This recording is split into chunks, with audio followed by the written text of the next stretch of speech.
நம்ம இன்வெஸ்ட்மெண்ட் ஜாம்பவான் அமெரிக்கன் தாத்தா Warren Buffett இருக்கார்ல, அவர் சொன்னதில் எனக்கு ரொம்ப பிடிச்ச வார்த்தை, if you don't find a way to make money while you sleep you will work until you die. அதாவது உங்ககிட்ட இருக்க பணம் நீங்கள் தூங்கினாலும் உங்களுக்காக அதை சம்பாதிக்கிற வழியை தேடி கண்டுபிடிக்கணும். இல்லைன்னா நீங்கள் டிக்கெட் வாங்கி மேலே போகிற வரைக்கும் உழைச்சிக்கிட்டே தான் இருக்கணும். அவர் ஏன் அப்படி சொன்னார்னா, உங்ககிட்ட இருக்க பணத்தை கையில் கேஷாவோ இல்லை சேவிங் அக்கௌண்ட்லேயே வச்சுருந்தீங்கன்னா அது எந்த யூஸுமே ஆகாது. இதே நீங்கள் ஒரு ஸ்டாக் மார்க்கெட்லேயோ ஒரு தங்கத்துலேயோ இல்லை ஒரு மியூச்சுவல் ஃபண்ட்லேயோ ஒரு லேண்ட்லேயோ ஏதாவது ஒன்றில் இன்வெஸ்ட் பண்ணியிருந்தா அதோட மதிப்பு கூடிக்கிட்டே தான் போகும். அதனால தான் அவர் அந்த வார்த்தை சொல்லியிருக்காரு. இது எப்படி ஒர்க் ஆகுதுன்னு டீட்டெயிலாக உங்களுக்கு நான் எக்ஸ்பிளைன் பண்ணுறேன். எக்ஸாம்பிளுக்கு ஒரு 20 வருஷத்துக்கு முன்னாடி 10,000 உங்கள் கையில் இருக்குன்னு வச்சுக்கலாம். அந்த 10,000 ரூபாயை நீங்கள் ஒரு ஸ்டாக் மார்க்கெட், தங்கத்தில், மியூச்சுவல் ஃபண்டில் எதில் ஒன்று இன்வெஸ்ட் பண்ணியிருந்தாக்க அதோட மதிப்பு எப்படி இருக்குது, இல்லை நீங்கள் வெறும் கையிலே வச்சுருந்து கேஷாக வச்சுருந்து இல்லை சேவிங் அக்கௌண்ட்டில் வச்சுருந்தாக்க அதோட மதிப்பு என்னவாக இருக்குன்னு கம்பேரிசனை பார்க்கலாம். ஃபஸ்ட்டு நம்ம கோல்டில் இன்வெஸ்ட் பண்ணுறத வச்சுக்கலாம். 2005 கோல்டு என்ன ரேட்டில் இருக்குன்னு டேட்டாவை பார்க்கலாம். Gold price 2000 India.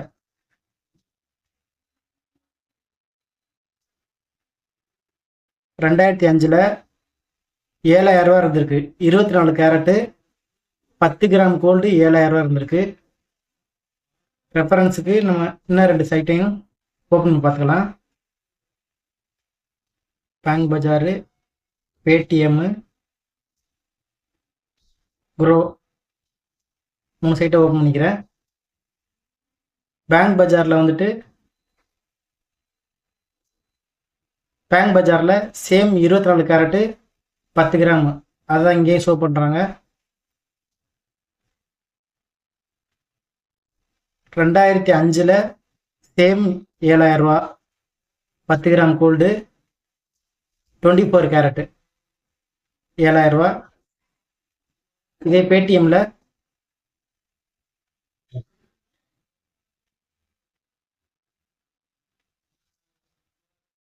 Same 24 carrot 10 gram 7,000 ரூபா ப்ரைஸு. அடுத்தது க்ரோவில் என்ன போட்டிருக்காங்கன்னா,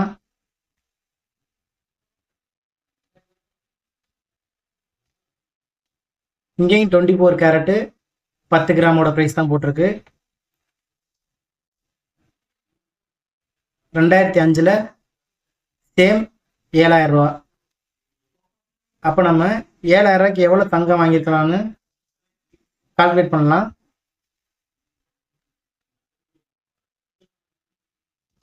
$2005 10 கிராம் கோல்டு 7,000 ரூபா.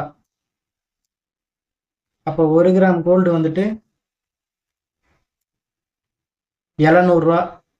2005 1 கிராம் கோல்டு 700 ரூபா. நம்ம 10,000 ரூபாய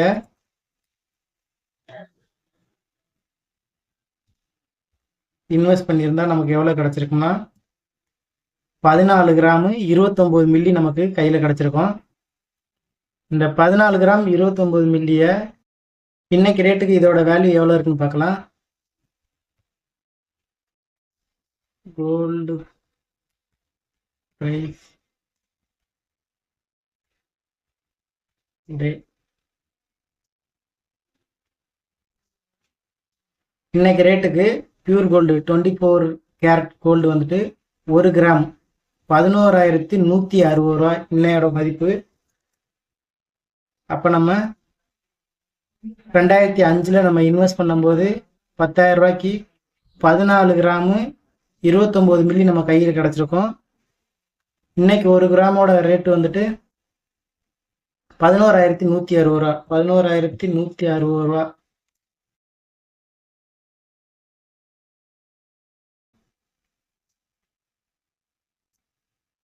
$1,59,428 ரூபா நம்ம கையில் கிடச்சிருக்கோம்.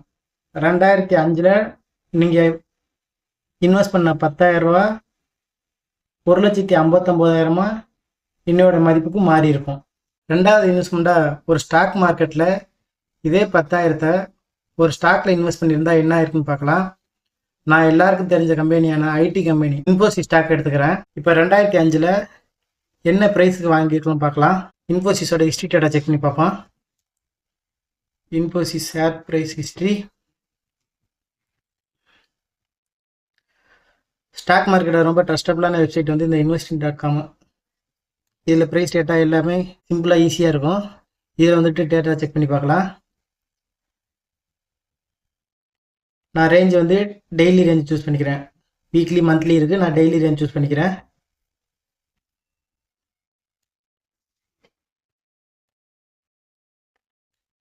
இப்போ 2005 என்ன ப்ரைஸுக்குன்னு பார்க்கலாம். 2005 ஜனவரியில் 1ஆம் தேதி 2ஆம் தேதி சாட்டர்டே சண்டே மார்க்கெட் வந்து லீவ் அன்னைக்கு. மண்டே தான் மார்க்கெட் ஓப்பனாக இருக்கும். மண்டே டு ஃப்ரைடே தான் மார்க்கெட் ஓப்பனு. நம்ம 3ஆம் தேதி மண்டே அன்னைக்கு ஸ்டாக்கை வாங்குறதா வச்சுக்குவோம். இப்போ பார்த்தீங்கன்னா 3rd ஜனவரி அன்னைக்கு இன்ஃபோசிஸோட ஸ்டாக் ப்ரைஸ் வந்து 131 ரூபா 43 பைசா. 3rd ஜனவரி அன்னைக்கு 131 ரூபா 43 பைசா. இதை நம்ம கால்குலேஷனில் செக் பண்ணி பார்க்கலாம். 10,000க்கு எவ்வளோ வாங்கியிருக்கலாம், எப்படி க்ரோத் ஆகிருக்குன்னு பார்க்கலாம். இப்போ இன்ஃபோசிஸ் ஸ்டாக் வந்து 2005 3ஆம் தேதி அன்னைக்கு ப்ரைஸ் வந்துட்டு 131 ரூபா 43 பைசா. 131 ரூபா 43 பைசா. நம்ம கையில் இருந்த அமௌண்ட் வந்துட்டு 10,000 ரூபா. 10,000 ரூபாய்க்கு எத்தனை ஸ்டாக் வாங்கியிருக்கலாம்னா 76 ஸ்டாக் நம்ம வாங்கியிருக்கலாம். அடுத்தது நம்ம வாங்கின ஸ்டாக் வந்து போனஸு, டிவிடெண்டு இதெல்லாம் கொடுப்பாங்க. அந்த டேட்டாவையும் செக் பண்ணி பார்க்கலாம். Infosys bonus and dividend history இது நம்ம ஃபஸ்ட்டு லிங்க்லேயே ஓப்பன் பண்ணி பார்க்கலாம். போனஸ் எவ்வளோ கொடுத்துருக்காங்க, டிவிடெண்ட் எவ்வளோ கொடுத்துருக்காங்கன்னு. நம்ம வந்துட்டு 2005 தான் இன்வெஸ்ட் பண்ணியிருக்கோம். அப்போ வந்துட்டு நமக்கு போனஸ் கிடைக்கிறது வந்து 2006 தான் கிடைக்கும். அதுக்கு முன்னாடி பார்த்தா 2004 தான் கொடுத்துருக்காங்க. இதில் நமக்கு போனஸ் வந்திருக்காது. இங்கேருந்து தான் நமக்கு போனஸ் ஸ்டார்ட் ஆகும். இந்த போனஸ் வந்து 1:1 for every 1 share held holder will received 1 bonus share. ஒரு ஷேருக்கு ஒரு ஷேர் கிடைக்கும்.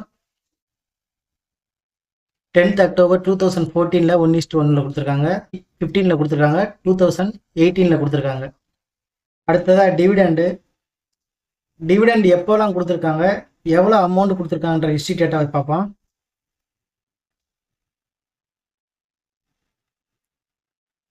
April 17, 2025 ஒரு ஸ்டாக்குக்கு 22 ரூபா டிவிடெண்ட் கொடுத்துருக்காங்க. 17 October 2024 ஒரு ஸ்டாக்குக்கு 21 ரூபா டிவிடெண்ட் கொடுத்துருக்காங்க. இந்த மாதிரி நமக்கு ஸ்டார்டிங் நம்ம இன்வெஸ்ட் பண்ணியிருந்த 2005 நமக்கு டிவிடெண்ட் வந்திருக்கும். இந்த ஹிஸ்ட்ரி டேட்டா வச்சும் நம்ம கால்குலேட் பண்ணி பார்க்கலாம்.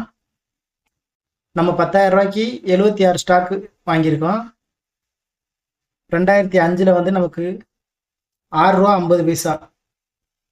1 ஜூன் 2005 ஒரு ஸ்டாக்குக்கு 6 ரூபா 50 பைசா டிவிடெண்ட் கிடச்சிருக்கும். அப்போ 76 ஸ்டாக்குக்கு வந்துட்டு 494 ரூபா டிவிடெண்ட் கிடச்சிருக்கும். நம்ம வந்து இந்த டிவிடெண்டை மறுபடியும் இதே ஷேரில் இன்வெஸ்ட் பண்ணுறதா கால்குலேட் பண்ணுவோம். இதுக்கு வந்துட்டுன்னா நமக்கு டிவிடெண்ட் கிடைச்ச டேட்டில் இந்த இன்ஃபோசிஸ் ஷேரு எவ்வளோ ப்ரைஸ் இருந்ததுன்ற டேட்டாவை நான் எடுத்து ஃபீட் பண்ணியிருக்கேன். இப்போ பார்க்கலாம். 494 ரூபாய்க்கு 3 ஸ்டாக் நம்ம கையில் கிடச்சிருக்கோம். நம்ம ரவுண்டாக 3 ஸ்டாக்காக வாங்கின மாதிரி கால்குலேட் பண்ணிக்கலாம். ஃபைனலாக நமக்கு 79 ஸ்டாக் கிடச்சிருக்கும். அடுத்ததாக 17th October 2005 நமக்கு டிவிடெண்ட் கிடைக்கும்போது இந்த 79 ஸ்டாக்கு நமக்கு டிவிடெண்ட் கிடைக்கும்.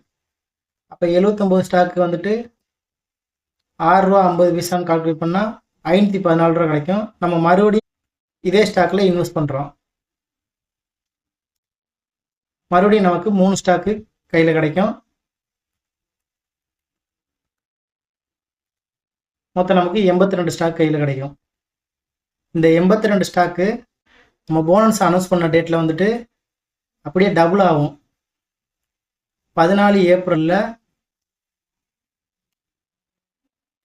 2006 1:1 போனஸ் கொடுத்துருக்காங்க. நம்மக்கிட்ட வந்து ஒரு ஷேர் இருந்தால் அந்த ஷேர் வந்துட்டு 2 ஷேராக மாறி இருக்கும். அதே கால்குலேஷன் தான் இங்கே போட்டிருக்கேன். 82 ஸ்டாக் இருந்தது, டபுள் ஆகி 164 ஸ்டாக்காக வந்திருக்கும். அன்னைக்கு நமக்கு கிடைச்ச டிவிடெண்ட் பார்த்தீங்கன்னாக்கா 25 மே 2006 டிவிடெண்ட் வந்துட்டு 38 ரூபா 50 பைசா டிவிடெண்ட் கிடச்சிருக்கும்.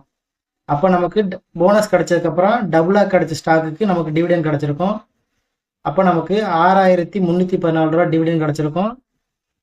அந்த 6314 ரூபாய்க்கு மறுபடியும் நம்ம இதே இன்ஃபோசிஸ் ஸ்டாக்கில் இன்வெஸ்ட் பண்ணால் அன்னைக்கு மார்க்கெட் ப்ரைஸு 180 ரூபா 44 பைசா.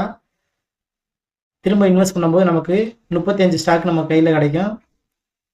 ஃபைனலாக நமக்கு அன்னைக்கு 199 ஸ்டாக்கு கையில் கிடச்சிருக்கும்.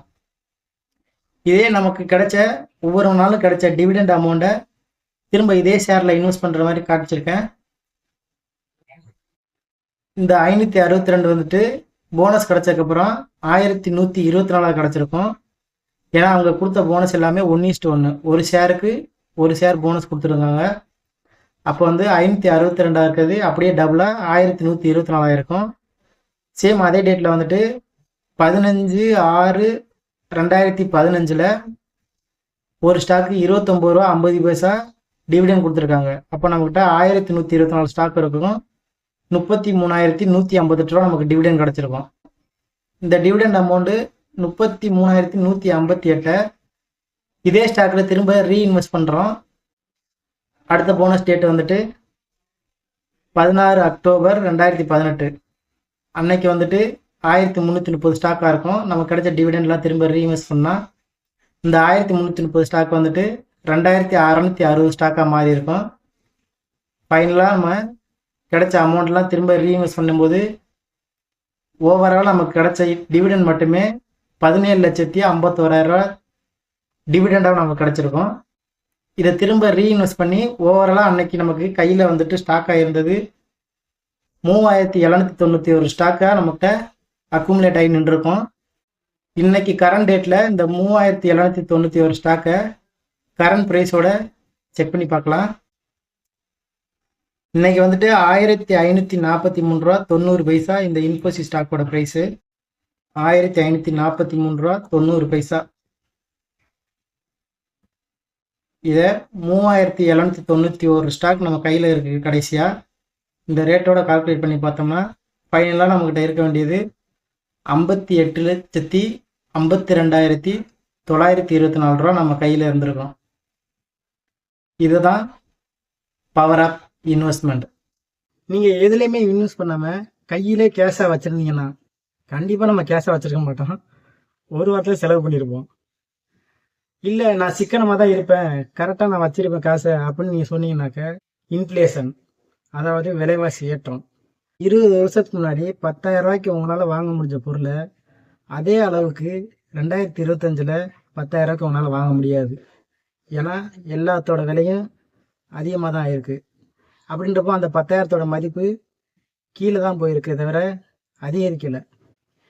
இந்த மாதிரி நீங்கள் எதுலையாவது இன்வெஸ்ட் பண்ணுறதுக்கு முன்னாடி உங்களோட கேபிட்டல் நட்டமடையாமல் இருக்குமா, ஃப்யூச்சரில் இது வளர்ந்துக்கிட்டே போகுமா, லாங் டேர்முக்கு உங்களுக்கு யூஸ்ஃபுல்லாக இருக்குமான்னு டீட்டெயிலாக உங்களோட ஓன் அனாலிசிஸ் பண்ணி அதுக்கப்புறம் இன்வெஸ்ட் பண்ணுங்கள். ஃபைனலாக நம்ம அமெரிக்கன் தாத்தா வாரன் பஃபெட் சொன்ன மாதிரி உங்ககிட்ட இருக்க பணத்தை தலையிலே ஒரு போடு போட்டு நான் தூங்குனாலும் எனக்காக நீ சம்பாதிச்சிட்டு வான்ற ஒரு வழியை கண்டுபிடிச்சி இன்வெஸ்ட் பண்ணுங்கள். மறக்காமல் நம்ம யூடியூப் கடையை சப்ஸ்கிரைப் பண்ணி கஸ்டமரை மாறிக்குங்க.